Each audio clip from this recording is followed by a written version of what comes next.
Welcome to the 4 Pillars of Men's Health, a podcast of resources for restoring vigor and vitality, bringing you top influencers in the men's health arena, case studies of men who have succeeded and how they did it, and cutting-edge teaching on men's health issues from America's leading men's health guru, Dave Skattum.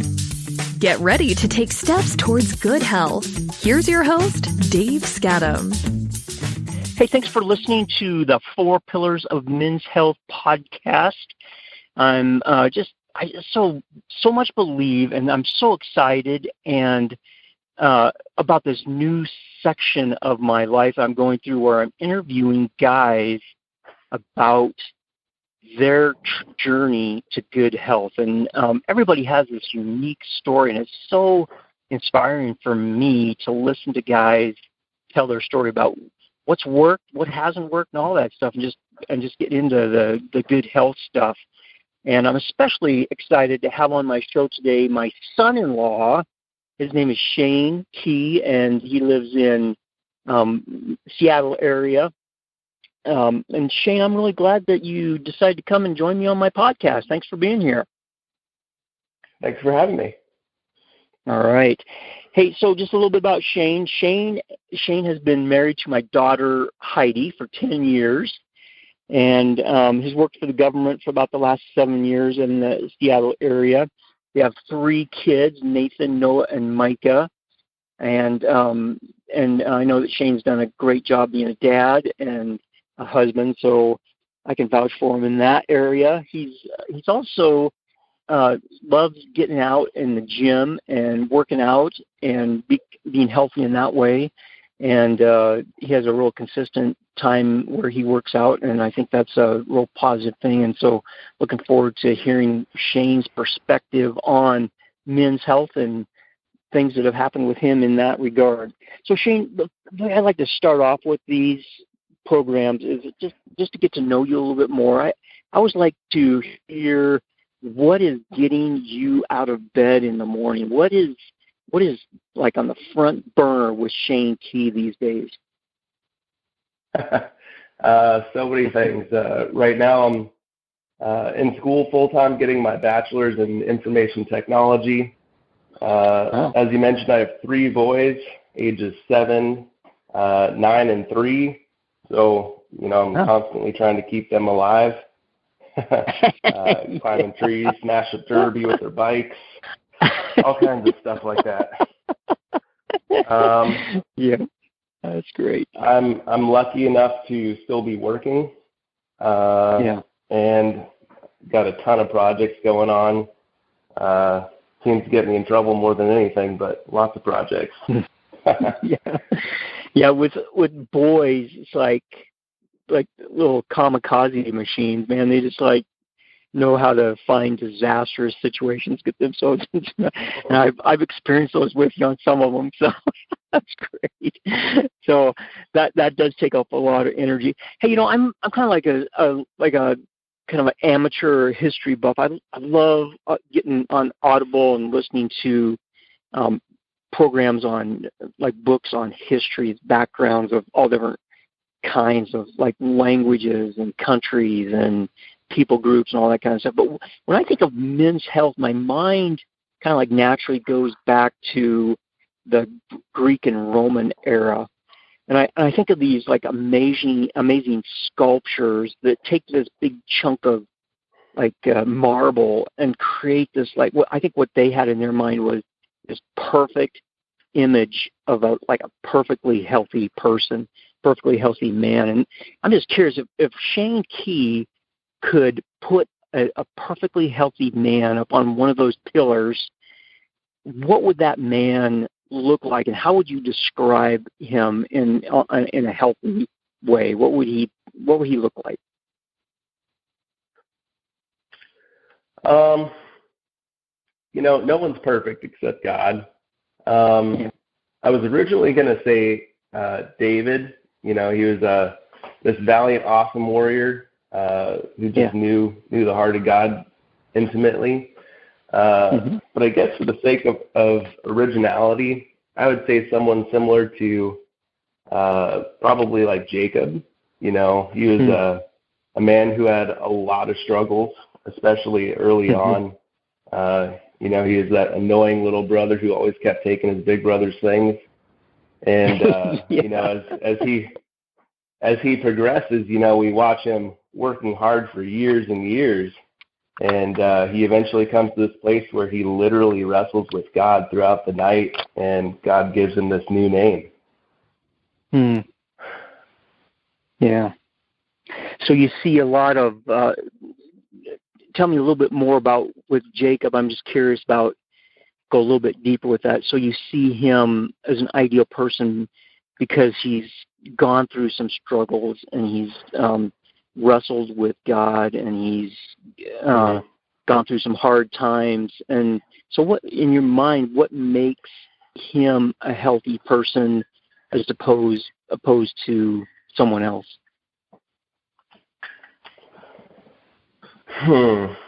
Well, I guess it would just be the fact that he has seen, you know, good times and bad times. He has, you know, spent time with God. He has grown, you know, mentally and getting to know who he is and why he is the way he is. And, you know, just all the amount of time he spent working and stuff, you know, just really emphasized, you know, his dedication to himself and to his family and to his well-being. Yeah, I can sure. I mean, like when you're talking, describing that, I can sure reflect back over my life and think, you know, if I went through some my wife and I went through some really rough times financially and different things, but I think if I wouldn't have gone through those things, I wouldn't have learned the things that I did. And even though they were excruciating, I still look back on them and I have like some vivid memories of being in some really bad places. I think if I wouldn't have gone through those, I probably wouldn't have been able to learn and grow and move on from that place and become a better person. So I can sure like reflect on that and agree with you that it is, we do learn a lot of stuff through our struggles. So, all right, that sounds good. So okay, so if Jacob from the scriptures is a healthy man, and he's, you know, through his struggles he's learned and grown from that. You've identified that as being a healthy guy. So if you take the coin and flip it over, and as you look around in your sphere of influence in your place of work or your community, people you know, and you see people around that maybe aren't so healthy, what do you think what do you think makes guys unhealthy? You know, there's a lot of things. Unfortunately, a lot of us just really love to eat, whether that's extra portions, extra steak, dessert, whatever. I think a lot of us struggle with complacency, you know, just being content with, or not content, being complacent with where you are and not really feeling that desire to do more, to be better. You know, whether that's, you know, hey, I don't want to work out today, or I don't really need to eat that salad today, I could do that tomorrow. You know, any of those things. Lack of time management, you know. I think all of us at times can get really caught up into some form of media, whether that's TV shows or Facebook or Twitter or whatever. You know, I think a lot of people are unbalanced in their life. You know, they focus on one of those 4 pillars more than the other, and they can become out of whack, out of balance. Yeah, I have this memory one time when you're at our house and we're looking through like a photo album of our wedding, my wife and I's wedding, and and we're all kind of like our whole wedding party is standing around, And the first comment that you said about that picture was, nobody's looking at their cell phones. And that was like 1985, dude. They didn't have cell phones back then. I thought that was a pretty interesting comment, and how things have so much changed. Anytime you go anywhere, people are like just staring at those things and spending so much time and energy on these devices, and there can be a lot of healthy things that happen there, but there can also be a lot of unhealthy things. So time management and spending so much time on those devices is pretty nuts, isn't it? Yeah. Yeah. All right. So if you look back over your life, I'm just curious. I'm curious about what you're going to say about this. If you look back over your life, and for me, I know there was key times in my life where I can point to these times and say, these were times that like radically changed me. And one day or at this moment, I was heading south, and then this thing happened. Whether I met a person, or I had a situation that happened in my life, or some kind of circumstance came up, and a moment later, I was heading like totally the other direction. I was heading the total opposite direction because of this person I met, or the circumstance that happened in my life. Now, when you're looking back over your life, can you point to times like that there was things that had a dramatic impact on you and really like shook you to your core and made you change what you were doing and turn and go a different direction? Well, I don't know.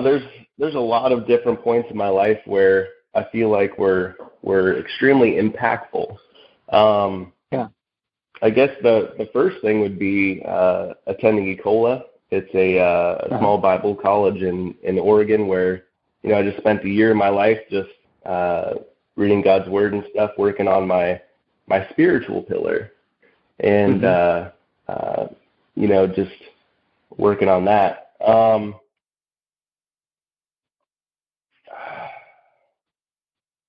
I'd say, especially with my physical pillar, I would say, getting into my current job. I'm surrounded by a lot of people who work out a lot, and that just really encouraged me to, start pursuing that a little bit better, a little more thoroughly. I think having those workout partners and those accountability partners is really influential in raising you up and making you want to do better. Yeah. Yep.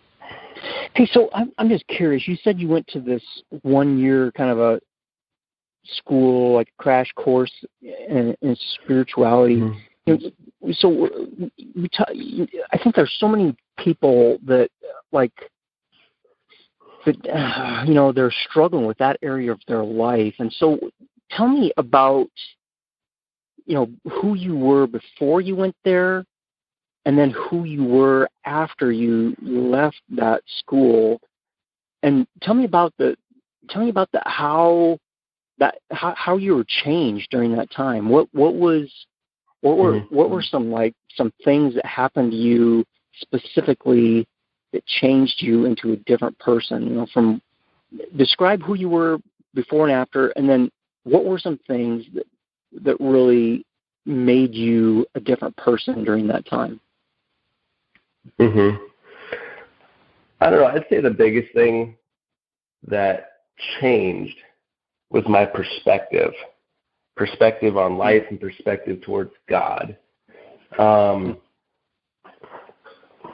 think a lot of us recognize that, that there is something more, but just kind of say, it's just the man up in the sky. Ooh.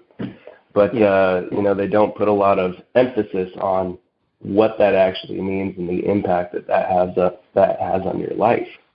And, I think that's the biggest thing that changed for me is, I did grow up in a Christian household. I did go to church every week. But just being in that kind of environment just really focused and fine-tuned that portion of my life to where I was like, you know what, there is a purpose for this. There is a, there's so much more than I ever thought that there would be. Yeah. Yeah. So when you were, like if the Shane Key that went to that school, like in the spring or whenever, or maybe fall, then you got done in the summer, if those two Shane Keys could stand side by side, how would they be different from each other? I'd say that the old Shane would probably be a little bit more selfish, a little more caught up in the world. We are, no matter what I do, that opportunity is never going to make me perfect. But I would say that, as far as the perspective and as far as the reliance on the world's acceptance would be the biggest things. Right. That's great. So tell me, I mentioned this when we kind of really curious about this whole change thing. I mean, when you went there to this school, like what your perspective changed? What took away the selfishness? What made you a different person? Can you give? Have you thought much about what the specific things were that happened there? And the reason why, let me just clarify a little bit. The reason why I'm just curious about this is because I know there's people out there listening that are stuck in this place of purposelessness. They don't really know what's the whole deal with God, and they're maybe living in a selfish place. And so what kind of things specifically did you do, or what happened to you that made that change for you? It was definitely a lot of self-reflection, a lot of time alone. I think that's something that we often struggle with a lot today with, just getting away from everything, getting away from other people. That's one thing that I love about getting out into the woods is that you are completely alone. And you have nothing but nature and your thoughts and God. So, I think it's a really important place to be where you can take the time to get out and really self-reflect, see where you are in this universe, see where you are in the grand scheme of things. Yeah. Yeah, man, there's a common theme I'm picking up on with these interviews I'm doing with people, and that's one of them is just taking time to be meditative, and I think you used the word self-reflection and being time alone. And we live in such a hectic world where it's like get up in the morning and just go, especially like with you with these 3 young boys. And so many of us have such hectic schedules, and sometimes it seems impossible to just take that time to slow down and just think about, where am I at in this life? What am I doing here? Where am I going? And is this really working for me, what I'm doing now? I think that's so critical. And that's what I'm hearing you say that happened to you during that time. Yeah. Yeah, that's really good. So so here's the last thing. We're about ready to wrap this up. So here's the last thing. So if I'm putting a big, huge crown on Shane Key's head, I'm giving you a magic wand, and you can wave this magic wand, make anything happen. But what I want you to do is make the world or make men more healthy. If you could wave a magic wand, what would you do to make men more healthy in this world? Well, I guess to quote Tom Stencil, I would say to have a global media free time For myself, I guess I would say, to just give everybody just a brief glimpse of to be able to see who God made you to be, and then where we are in comparison to that. And I guess if I had a second option, I would also say to have every man out there to have some kind of accountability partner or gym partner, somebody to hold them accountable, to hold them to, that they give permission to hold them to certain standards. Because it's one thing to have people around you who are willing to tell you whether you're right or wrong. It's another thing to give them permission to speak into your life. There's always going to be people out there who are willing to trash talk you or correct you in some way, but it's another thing to be willing to listen to those people. So Shane, my next question is, what in your mind, in your opinion, makes a man healthy? Well, first and foremost, I think every man needs to be balanced. We need to be spiritual. We need to spend that time with God. We need to take that time alone in self-reflection, which follows into our mental pillar, right? We need to know who we are intimately and be content with who we are, but be willing to work on the areas that we're struggling with. We need to be content with knowing that we are never going to be perfect, but striving towards that better goal. I think we need to be sociable. I live kind of out in the middle of nowhere. It's a little hard for me.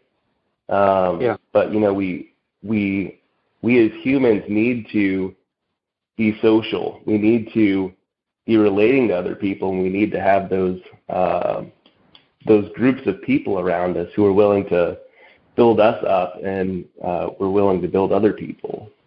Mentors and mentees. I think it's crucial for everyone to have one or two mentors, whether that's somebody at your church, whether it's somebody at the gym, whether it's somebody at work. Honestly, it's probably all of those things.